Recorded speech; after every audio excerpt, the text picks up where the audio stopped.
Hi students, आज हम लोग यूक्लिड विभाजन प्रमेयिका के आधार पर कुछ सवाल हल करेंगे।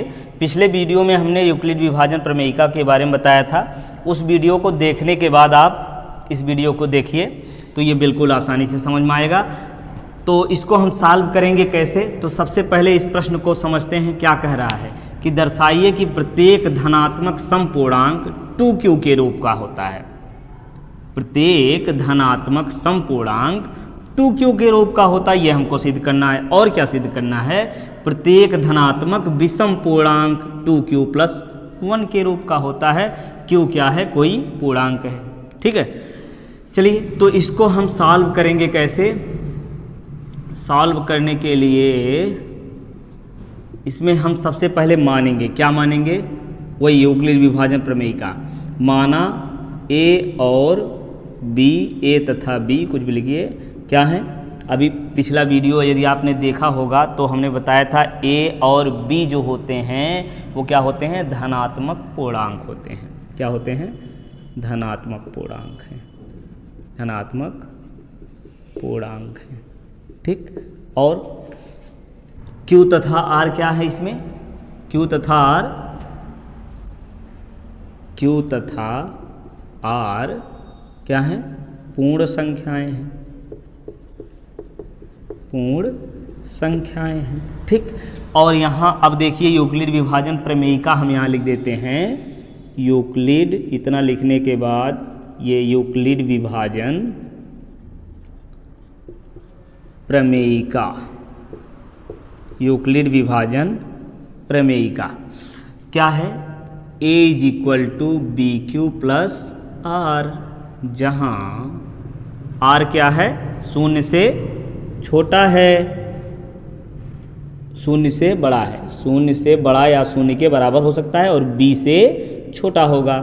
ठीक है, r की वैल्यू यानी शेषफल शून्य हो सकता है या शून्य से बड़ा होगा, और b यानी जिससे हम भाग दे रहे हैं सदैव उससे छोटा होता है शेषफल।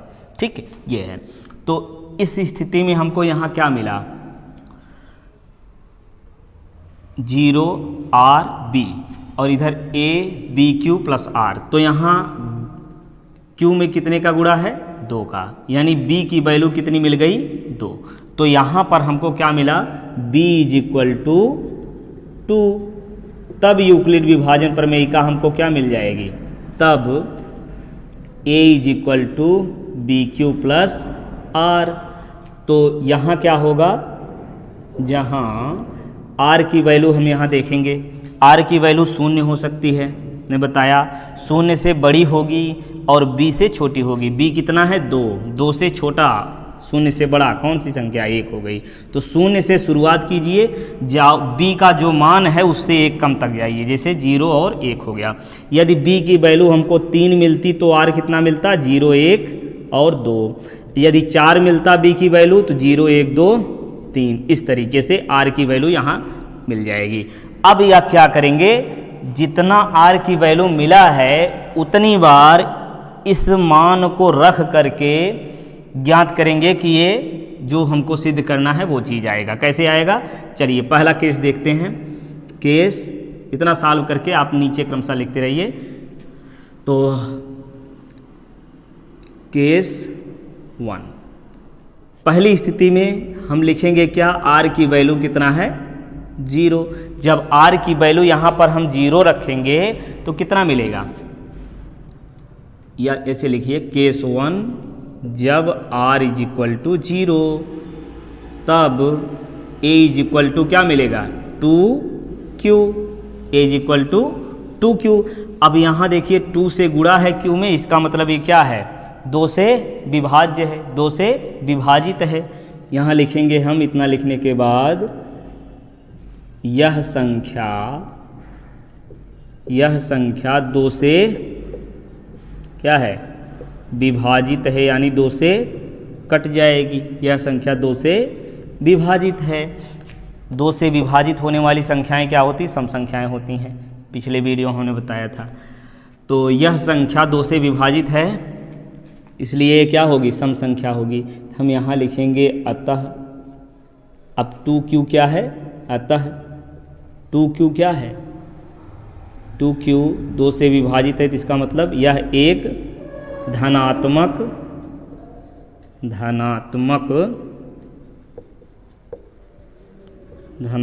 समपूर्णांक है। क्या है? धनात्मक समपूर्णांक है। ठीक, चलिए अब दूसरा केस देखते हैं क्या मिलता है। केस 2 में ठीक उसी प्रकार से जब r इज इक्वल टू 0, जब r इज इक्वल टू 0 करके हमने देख लिया कि 2q एक धनात्मक समपूर्णांक है, पहली स्थिति हो गई। अब यहाँ हम लिखेंगे r इज इक्वल टू 1। जब r इज इक्वल टू 1 ठीक उसी प्रकार से लिखिए, तब क्या मिलेगा हमको? तब यूक्लिड विभाजन प्रमेयिका से a इज इक्वल टू क्या? 2q प्लस r था ना, r की वैल्यू यहाँ 1 मिल गई। अब ये 2 से विभाजित है कि नहीं है? 2 से विभाजित नहीं, यहाँ लगाइए चूंकि, अच्छा लगेगा, स्पष्ट होगा इससे। क्योंकि क्या? यह संख्या 2 से विभाजित है कि नहीं है?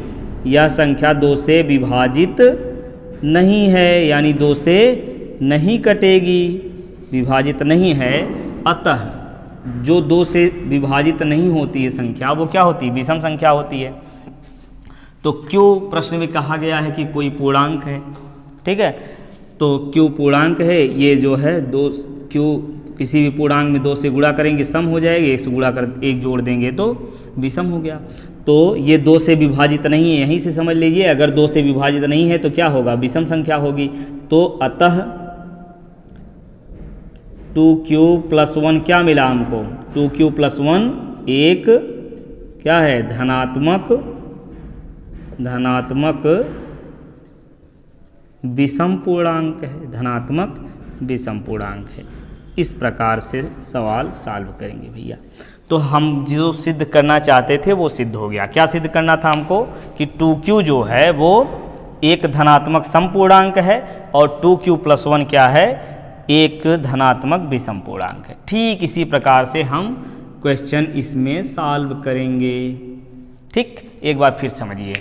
हम सबसे पहले इतना तो हर क्वेश्चन में लिखेंगे इस तरीके से, यदि सिद्ध करने को आए तो कितना लिखेंगे?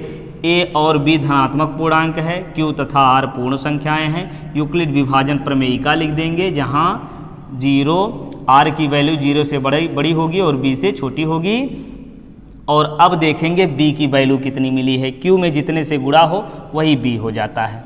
ठीक, वही b हो जाएगा। तो b इज इक्वल टू 3। एक कंडीशन में थोड़ा सा चेंज होगा, उसको तब बताएंगे जब अगले क्वेश्चन में जब आएगा। तो b इज इक्वल टू 2, सीधे बस इतने समझिए, b में q में जितने से गुणा हो वही b हो जाएगा। ठीक, तो b इज इक्वल टू 2। अब b की वैल्यू 2 मिल गई तो यहाँ 2 रख देंगे। a is equal to 2q plus r। अब r की वैल्यू यहाँ से देखिए कितना होगा। r क्या है? 0 से बड़ा है, b से छोटा है। तो b की वैल्यू हमको मिल गई 2, तो 0 से बड़ा और b से छोटा, 0 और 1, 2 वैल्यू मिलेगी। r की कितनी वैल्यू मिलेगी? 2 वैल्यू मिलेगी। अब दोनों स्थितियों में, मतलब दोनों वैल्यू को यहाँ रख करके, दोनों मान को रख करके 2 स्थितियाँ प्राप्त करेंगे, 2 केस मिलेगा। पहला केस क्या हो गया?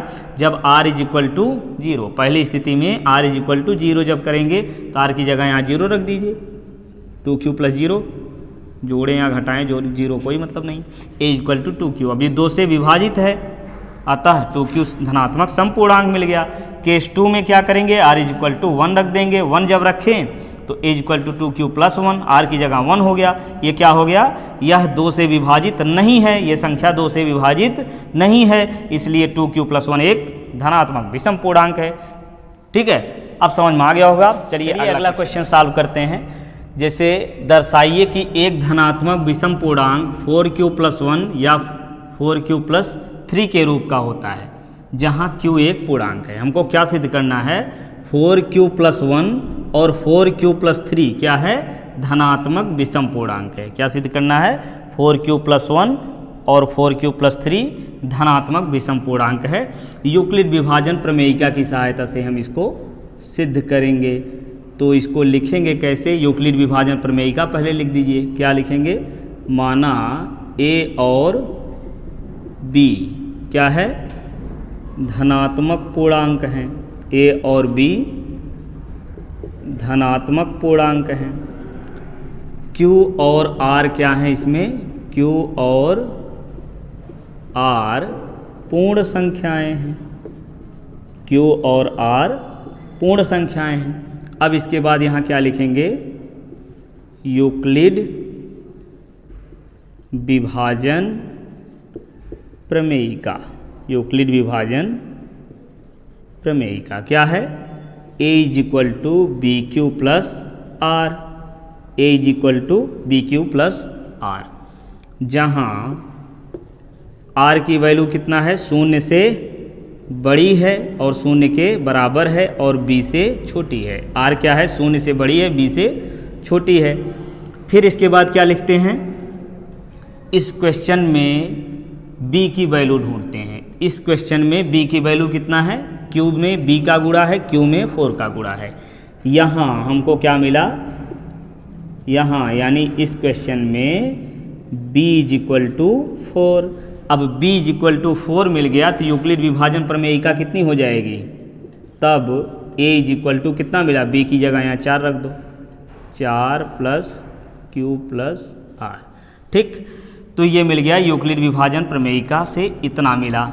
अब क्या करेंगे? R की वैल्यू यदि B है तो जहाँ R हमको कितना मिलेगा? 0 से कहाँ तक? 4 से 1 कम, यानी B से कम है R की वैल्यू। B से कम है, B कितना है? 4, 4 से कम होगा तो 0 भी हो सकता है, 1, 2 और 3। तो R की वैल्यू 1, 2, 3 कितने केसेज मिल गए? 4 केसेज मिल गए। अब सब में हमको देखना है कि A की वैल्यू कितना आती है। तो पहला केस देखिए, केस 1 में इधर सॉल्व कीजिए। केस 1 में क्या मिलेगा हमको? जब R इज इक्वल टू कितना लिखें पहले? 0। R इक्वल टू 0, तो R की जगह यहाँ 0 रखिए। कितना मिला है? A equal to 4Q। ठीक, A इक्वल टू 4Q। अब 4Q ये 2 से विभाजित है। 4Q क्या है? 2 से विभाजित होने वाली संख्या है। तो हम क्या लिखेंगे कि यह संख्या 2 से विभाजित है। यह संख्या 2 से विभाजित है। अतः अब 2 से विभाजित है तो क्या होगी? 2 से विभाजित होने वाली संख्याएं सम संख्याएं होती हैं, तो ये क्या मिल गई? सम संख्या। अतः 4Q प्लस 1 क्या है? एक धनात्मक समपूर्णांक है। क्या है? एक धनात्मक समपूर्णांक है।